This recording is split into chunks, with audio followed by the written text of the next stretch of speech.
রাধে, রাধে। তো আগেরবারে যেমনটা দেখলে দিদি আর আমি বেরিয়ে গেছিলাম বাড়িতে, মানে বাড়ির উদ্দেশ্যে। তারপরে বাড়ি এসে তাড়াতাড়ি চেঞ্জ করলাম।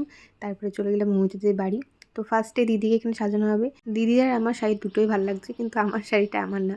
যাই হোক, তো দিদির এখানে কমপ্লিট হয়ে গেছে। ওর ফাইনাল হেয়ারটা ছিল, তো হেয়ারটা কমপ্লিট হওয়ার পর দিদি চলে গেছিলো। বাড়ি গিয়ে মাকে একটু টাচ আপ দিতে হবে সেই জন্যে। তারপরে আমার হেয়ার স্টাইলটা হলো।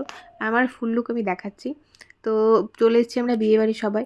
তোমাদের রিয়াদির আর আমার ফুল লুক দেখিয়ে দিচ্ছি। তো এখানে একটা ভিডিও করার চেষ্টা চলছে, কিন্তু এখানে রিয়াদি অন্য আরোর সাথে কথা বলছে, তো হয়নি। যাই হোক, তারপরে পিয়াদির সাথে দেখা হলো। পিয়াদিকে খুব সুন্দর লাগছে, আর এই হলো আমার মা। তারপরে চা নিয়ে এসেছিলো, আমি খাইনি, দিদির থেকে একটু ভাগ বসিয়েছি। তো যাই হোক, তো দিদির লুকটা তোমরা দেখে নিলে, আমার লুকটা তোমরা দেখে নাও, কেমন লাগছে অবশ্যই বলো। তো আমরা আস্তে আস্তে বরযাত্রী চলে এসেছি, কারণ লগ্ন অনেক তাড়াতাড়ি ছিল।